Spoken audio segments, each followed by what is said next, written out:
Hello there, radiant souls. I'm the Reverend Dr. Thaeda Franz, and today I have a confession to make. I used to think spiritual gifts came in maybe 3 flavors, like ice cream at a really boring ice cream place. Turns out I was wildly wrong.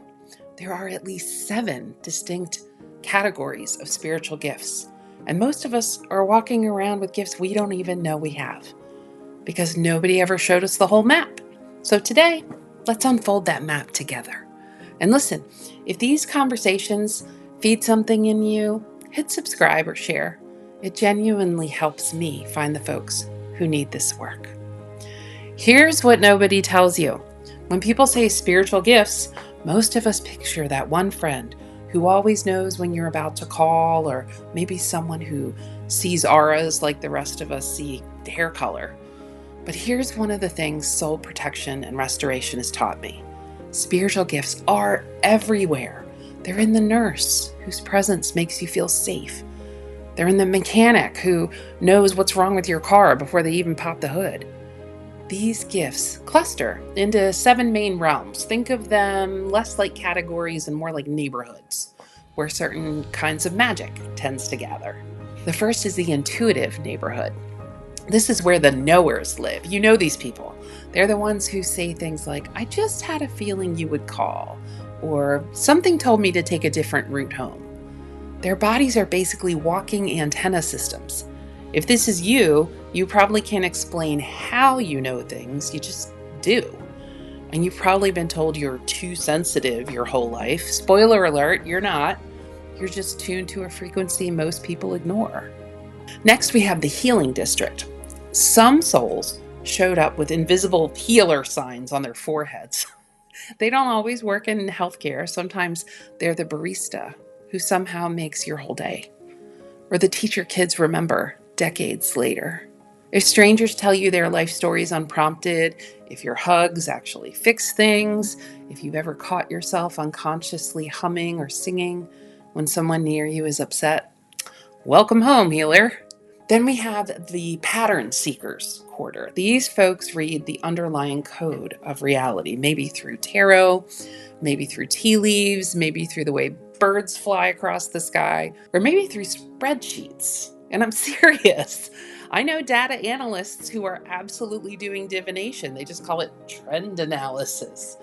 It isn't about predicting the future as much as it is seeing the threads that connect everything and gently pulling the ones that need attention. Then we have the Between Worlds Boulevard. If you've ever smelled your grandmother's perfume years after she passed, or felt a hand on your shoulder when no one was there, or had dreams where your deceased loved ones give you actual, useful information, you visited this realm. Not everyone who lives here becomes a professional medium. Sometimes it just means you're the family member who keeps everyone connected to their ancestors' wisdom. Sometimes it means you're really, really good at helping people through grief, too. We're going to move on to the Earth Speakers Grove. This is one of my personal favorites. These are the people plants lean toward. The ones who know it's going to rain because their knee hurts. The ones whose cats have full-on conversations with them.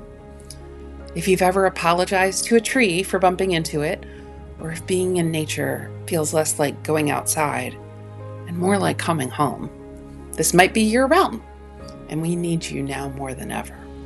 Then we have the Manifesters Plaza. Some people's prayers have weight. Their intentions land. When they decide something's going to happen, the universe starts rearranging furniture to make it so. These aren't necessarily the vision board people, though sometimes they might be. Sometimes they're the quiet ones whose faith could move actual mountains if necessary. They don't force things. They just align so precisely with divine flow that reality cooperates. Then we have the Guardians Watchtower. This is my home base. We are the spiritual immune system. We feel it when something's off, whether that's in a person, a place, or a situation. We're the ones who instinctively stand between danger and the people we love, whether that danger is physical, emotional, or spiritual. If you've ever walked into a room and immediately known you needed to pray, if you can feel when someone's carrying something that isn't theirs, if you've ever helped someone without knowing why, only to find out later you showed up at the exact right moment, you might be a guardian. Here's what blows people's minds in soul restoration. Most of us have gifts across multiple realms. They're all there, like apps on a phone you haven't opened yet. But sometimes they're covered in static. Old trauma, other people's projections, or just the accumulated energetic gunk of living in a world that says these gifts aren't real. When we clear that static through soul protection work, when we restore your original blueprint, suddenly those apps start working and people go, wait, I can do that? Yeah, you probably can. So I'm curious, which neighborhood felt like home? Or which one made you go, wait, that's a spiritual gift? Drop a comment. Seriously, sometimes seeing someone else claim their realm gives others permission to claim their own. If something in this conversation touched that deep knowing place in you, subscribe or share this with a friend who's always been just a little bit magic. And if you're ready to clear the static and see what gifts have been waiting for you all along, come find me at drthaedafranz.com. Until next time, may your gifts wake up gently, and may you use them with the same love that gave them to you. Grace and peace, friends.